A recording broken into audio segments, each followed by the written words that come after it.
Hi everyone, I welcome you all to the official YouTube channel of Chandigarh career group. दोस्तों, मेरा नाम अभिषेक है and आज हम जो डिस्कस करेंगे, जो क्वेश्चन पेपर हम लोग डिस्कस करेंगे वो होगा CDS 2014 पेपर नंबर 1। तो चलिए शुरू करते हैं बिना किसी देरी के। क्वेश्चन नंबर 1 जो है वो है you are asked to jog in a circular track of radius 35 meter. Write one complete round on the circular track, your displacement and distance covered by you respectively. देखिए जी, हमें कहा गया है that there is a circular track and on that circular track of radius 35 meter, एक radius circular track है जिसकी radius जो है वो है 35 मीटर, 35 मीटर उसकी रेडियस है। And right one complete round on the circular track, the displacement and distance covered by you. See, if you know the meaning of displacement, there is no requirement to solve the question because displacement on one complete round, यहां से चलना शुरू किया वापस यहां पर displacement will be zero. There are two option with zero, but पहले थोड़ा देख लेते हैं। पहले डिस्प्लेसमेंट बोला गया है, बाद में डिस्टेंस बोला गया है। You have to maintain the synchronicity of the question, जिस तरह से क्वेश्चन में पूछा गया उसी तरीके से। डिस्टेंस की बात करेंगे तो 2 पाई आर सरकमफेरेंस, 2 इंटू पाई को आप 22/7 लिख सकते हैं क्योंकि 35 रेडियस है जो कि मल्टीपल है 7 का, तो ये आ जाएगा 220 मीटर। तो correct option is option A, 0 is the displacement, 220 metre is the distance. Let's move to question number 2। When in an incandescent electric bulb glow, so there is a transformation of energy, of course, and the bulb glow because of electric energy. So that electric energy, third option बिल्कुल नहीं होगा, third option बिल्कुल भी नहीं होगा।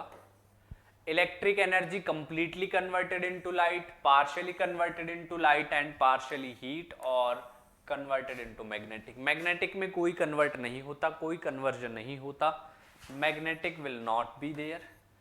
तो या तो कंप्लीटली कन्वर्टेड इनटू लाइट या लाइट एंड हीट। तो yes, there is not complete conversion of electric energy into light energy, क्योंकि कुछ पार्ट हीट में भी कन्वर्ट होता है।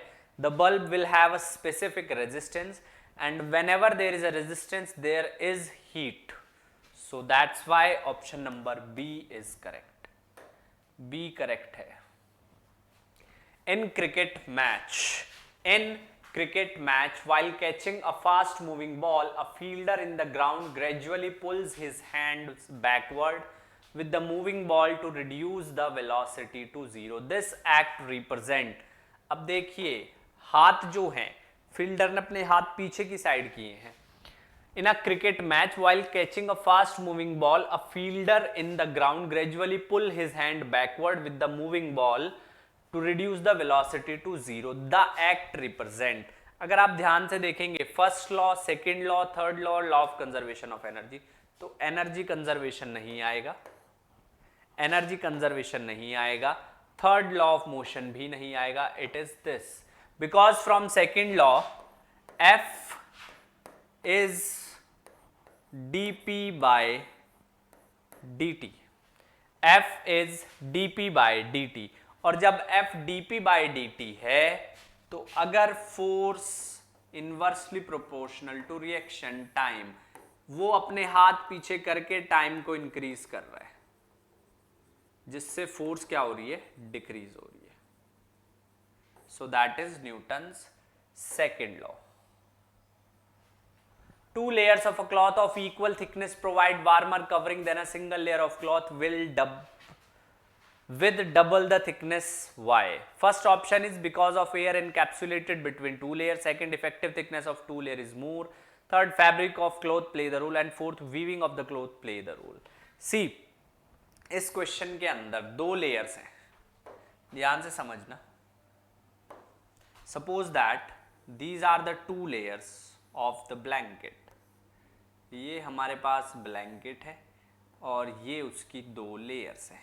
So there is certain air which has been trapped between this. This air is bad conductor of heat. ये जो air है ये बैड कंडक्टर है हीट का, ये जो एयर है ये बैड कंडक्टर है हीट का.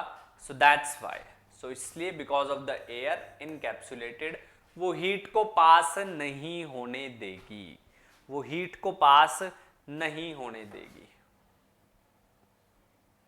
अ mobile phone charger is step down transformer. इतनी ज्यादा इलेक्ट्रिसिटी आ रही है, आपने चार्जर को प्लग इन किया, उससे मोबाइल लगाया, आपको करंट नहीं लगेगा, महसूस ही नहीं होगा. क्यों? क्योंकि बहुत ज्यादा वोल्टेज को बहुत कम चेंज कर देता है. तो it is step down transformer. No matter how far you stand from a mirror, your image appears erect. The mirror is likely to be.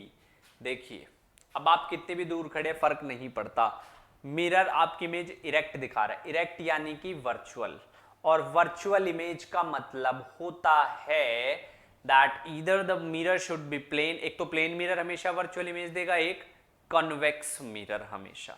तो ऑप्शन चेक कर लेते हैं. First option first, plane mirror and convex mirror.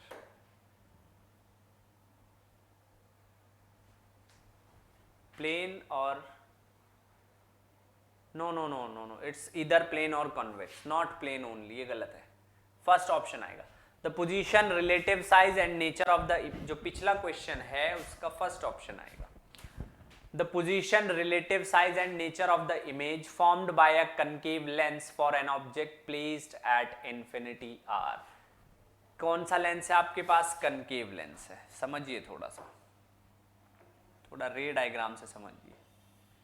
Concave lens है, ये principal axis है.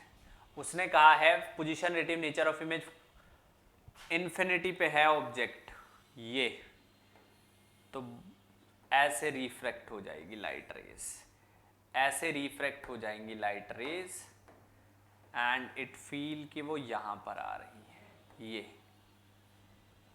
तो image बनेगी virtual.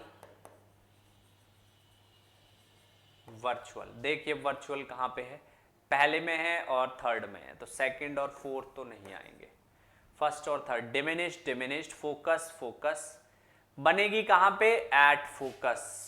It's very important, focus पे यहां बनेगी. तो first focus, diminished and virtual. Focus, diminished and virtual. No, it should be virtual not real. It should be virtual not real. Virtual बनेगी image, concave lens है भाई, it will be virtual. So that's it in this video. I hope each and every question is clear to you. दोबारा से देख लीजिए, ध्यान से देख लीजिए, क्योंकि क्वेश्चन रिपीट भी हो सकते हैं. अगर एग्जैक्टली रिपीट ना हो तो सेम पैटर्न पे भी पूछे जाते हैं. So that's all in this. So see you in the next class with the yet another question paper. अगली क्लास में हम लोग डिस्कस करेंगे 2013 paper number 2. Till then keep studying, keep working hard. Thank you so much and जय हिंद.